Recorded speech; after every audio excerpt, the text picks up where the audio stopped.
क्या आपने कभी सोचा है कि जिस पार्टी के खाते में कभी सिर्फ 75 रुपए नगद थे, वह अचानक संसद में 20 लोकसभा सांसदों वाली ताकत बन सकती है। नमस्कार, आप देख रहे हैं यूपी ताजा न्यूज। सुनने में ये किसी राजनीतिक फिल्म की कहानी लग सकती है, लेकिन बंगाल की राजनीति में कुछ ऐसा दावा सामने आया है। तृणमूल कांग्रेस यानी टीएमसी के 28 में से 20 सांसदों ने nationalist citizens party of India यानी एनसीपीआई में विलय करने की घोषणा कर दी है। और सबसे बड़ा सवाल यह है, क्या ममता बनर्जी की पार्टी टूट चुकी है? क्या ये संसद दल बदल कानून से बचने की रणनीति पर काम कर रहे हैं? और आखिर वह एनसीपीआई है क्या, जिसके बारे में देश के ज्यादातर लोगों ने पहली बार सुना है? आइए पूरी कहानी को विस्तार से समझते हैं। जरा सोचिए, एक ऐसी पार्टी जिसके पास ऑडिट रिपोर्ट के मुताबिक कभी सिर्फ 75 रुपए नगद थे, जिसके उम्मीदवार त्रिपुरा में नोटा से भी पीछे रह गए और जिसकी गतिविधियां चुनाव के बाद लगभग गायब बताई जा रही थी, आज वही पार्टी राष्ट्रीय राजनीति का केंद्र बन गई है। अब बात करते हैं कि एनसीपीआई कौन है। रिकॉर्ड के अनुसार एनसीपीआई की स्थापना वर्ष 2023 में पश्चिम बंगाल के उत्या कुड्डू और उनकी पत्नी सेवली कुड्डू ने की थी। पार्टी के दस्तावेजों में उत्या कुड्डू अध्यक्ष और सेवली कुड्डू को सदस्य के रूप में दर्ज हैं। हावड़ा में पार्टी का कार्यालय मौजूद है। कार्यालय के बाहर लगे बोर्ड में उत्या कुड्डू ने खुद को शिक्षक और बंगाली समाचार पत्र का संपादक बताया है, जबकि सेवली कुड्डू के नाम के नीचे कलकत्ता हाई कोर्ट की वकील लिखा हुआ है। उत्या कुड्डू ने 13 मई को सोशल मीडिया पर पश्चिम बंगाल के नेता शुभेंदु अधिकारी के साथ तस्वीर साझा करते हुए उन्हें मुख्यमंत्री बनने की बधाई दी थी।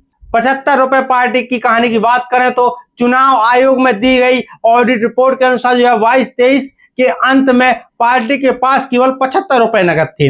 उसी वित्तीय वर्ष में पार्टी को करीब 1,13,000 रुपए का चंदा मिला और लगभग इतनी ही राशि खर्च हुई। इन खर्चों में त्रिपुरा विधानसभा चुनाव में किए गए लगभग 49,400 रुपए भी शामिल है। यानी जिस पार्टी का राजनीतिक और आर्थिक आकार बेहद छोटा माना जा रहा था, वही अब राष्ट्रीय बहस का हिस्सा बन गई है।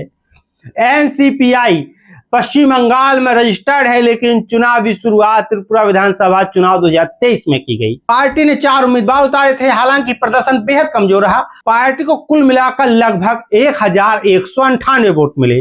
कई उम्मीदवार नोटा के पीछे रह गए और उसके आसपास वोट हासिल कर पाए। दिलचस्प बात यह है कि पार्टी के पोस्टरों में नारा लिखा था, अपने अधिकारों को बचाने के लिए दल बदलुओं को नकारें। अब राजनीति के जानकार इस नारे को लेकर भी चर्चा कर रहे हैं।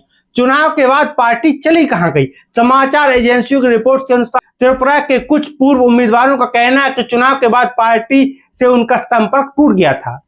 चावा मानू सीट से चुनाव लड़ने वाले बरजेडा त्रिपुरा ने बताया कि उन्हें विलय की खबर सुनकर आश्चर्य हुआ।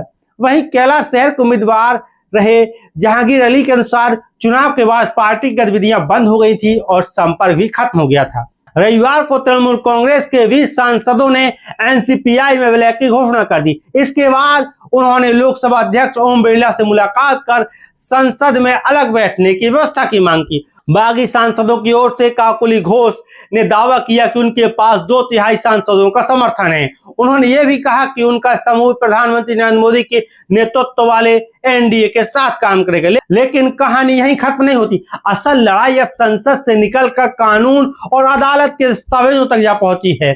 संवैधानिक विशेषज्ञों का कहना है कि संविधान के तहत आमतौर पर राजनीतिक दलों के विलय की व्यवस्था होती है। ऐसे में सांसदों के इस कानून की कानूनी प्रक्रिया पर चर्चा शुरू हो गई है। बताया जा रहा है कि लोकसभा अध्यक्ष इस मामले में कानूनी राय ले सकते हैं। निर्णय मानसून सत्र के पहले आने की संभावना बताई जा रही है। ममता बनर्जी के नेतृत्व वाले गुट ने इस कदम का विरोध किया है। रिपोर्ट्स के अनुसार पार्टी की ओर से लोकसभा अध्यक्ष को पत्र भेजकर बागी गुटों को मान्यता देने की मांग की गई है। वहीं बागी सांसदों का कहना है कि उनके पास 2/3 सांसदों का समर्थन है और भविष्य में तृणमूल कांग्रेस के नाम और चुनाव चिन्ह पर भी दावा कर सकते हैं। अंतिम फैसला कानूनी और संवैधानिक प्रक्रियाओं के बाद ही स्पष्ट होगा। तो दोस्तों, एक तरफ 20 सांसदों का दावा, दूसरी तरफ ममता बनर्जी का विरोध। बीच में 75 रुपए वाली पार्टी, और अब सबकी नजरें लोकसभा अध्यक्ष के संभावित कानूनी फैसले पर टिकी हैं। इस पूरे मामले पर आपकी क्या राय है, कमेंट करके जरूर बताइए। वीडियो पसंद आया वीडियो को लाइक कीजिए, चैनल सब्सक्राइब कीजिए। मैं हूं संजय सिंह महान, मैं फिर मिलूंगा आपसे एक और नई खबर के साथ।